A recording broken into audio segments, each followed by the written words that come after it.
Star Wars AHSOKA episodes 1 through 3 so far, honestly, in my opinion, have been very underwhelming. I've not really been all impressed.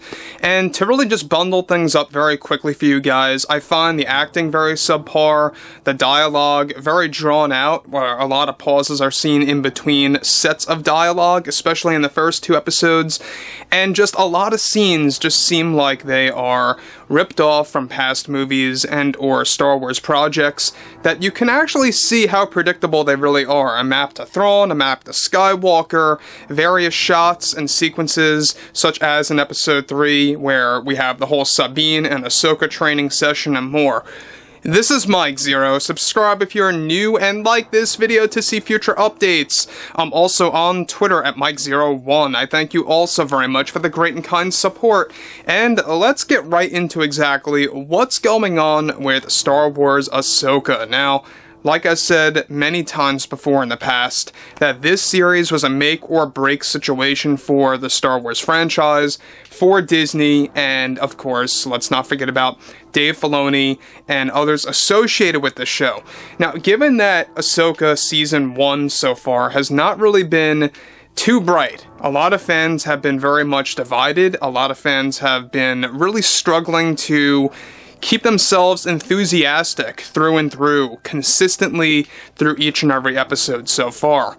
Now, we talked about earlier how the second season of AHSOKA was cancelled, and that is indeed a thing that actually transpired behind the scenes over at Lucasfilm. However, the true story of it all gets even worse, as it does involve a lot of things to do with Rian Johnson, the sequel trilogy, and of course even Bob Iger. Let's get into all of the nitty-gritty details, essentially. So, with Disney and Lucasfilm struggling to this day with the AHSOKA series, however, one major development has to do with the cancellation of the AHSOKA series that was greenlit by Bob Iger not so long ago and the Disney board.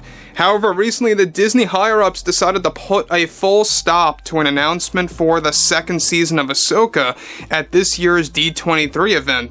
This was both due to Bob Iger's cost containment plan and the lower than expected viewership levels for Season 1 so far for the show.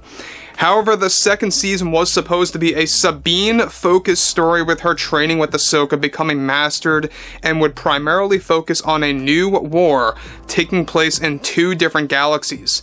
The following season was to focus on a new type of power different than the Force called the Vitality.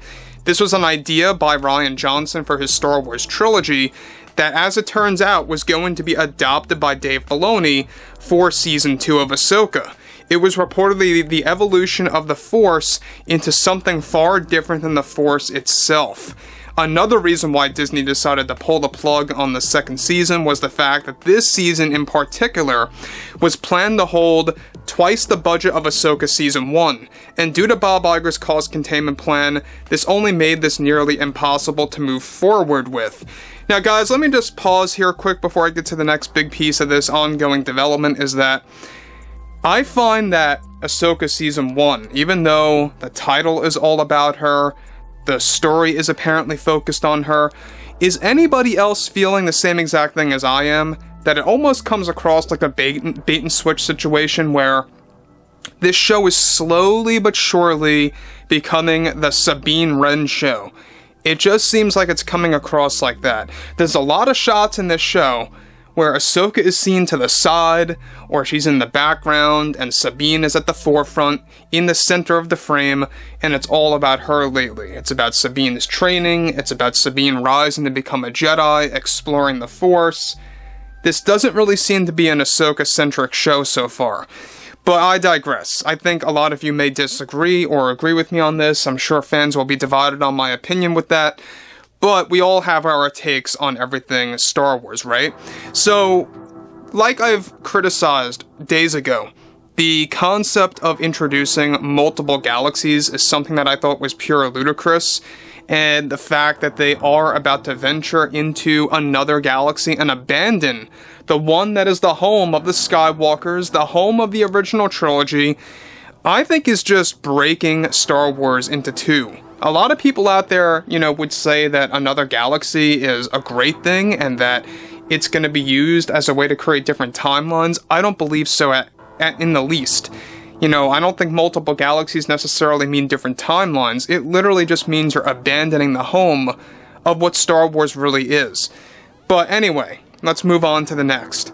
So, many of the overall Rian Johnson ideas, however, for this trilogy, or for his trilogy, as it turns out, was adopted indeed by Dave Filoni for this season of Ahsoka, and it was going to actually up the ante with doing that for season 2. Disney came to the realization that it would be best to save this all for Dave Filoni's Star Wars movie instead to continue that story, that they still plan to drop in 2026 as they want to rely on ticket sales instead of just Disney Plus subscriptions. Dave Filoni is a big fan, as it turns out, of both Rian Johnson and Leslie Headland, both creators of the two most controversial Star Wars projects, The Last Jedi and The Acolyte. By the way, guys, yes, Dave Filoni did go on stage at Celebration raving about The Acolyte by the very creator that said that George Lucas, if you are looking to him as the key to Star Wars, then you're a misogynist. And I think that just goes to open your eyes exactly what's going on here. Now, both of which are fan dividers, both The Last Jedi and The Acolyte, and franchise breakers at that. Even all the more so with The Acolyte. Filoni also wanted to make Ahsoka Season 2 a larger scale season. This was not possible with Iger's cost containment plan. Now, like I said earlier, the biggest problem that I have with the show so far is that almost every scene is a direct scene from a past movie where you know exactly what's going to happen. I thought that the most ridiculous thing about episode 3 was when, spoilers by the way, Ahsoka literally goes outside of the ship into space in a space suit and is literally flying in midair in space, using her lightsabers against these starships coming toward her. We all knew what was going to happen. She was going to take them out. This was almost like the Leia situation in The Last Jedi when she's in space. Another prime example, Balin's skull, like I mentioned earlier in episode 1, where he's in the hallway on that ship deflecting blaster fire from the rebels and force choking that rebel. It's a direct scene from Rogue One where Vader does that.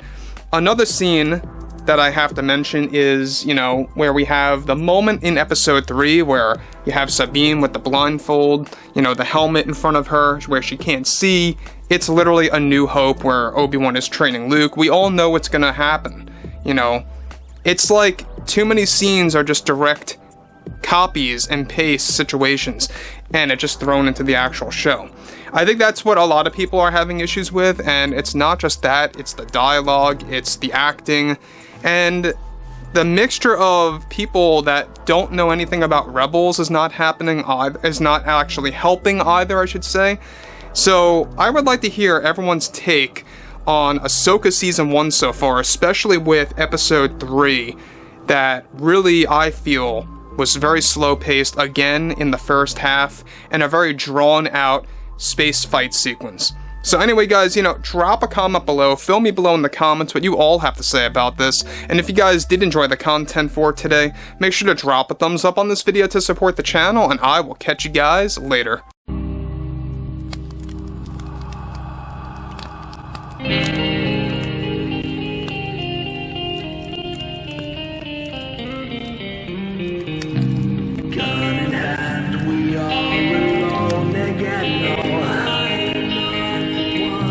Night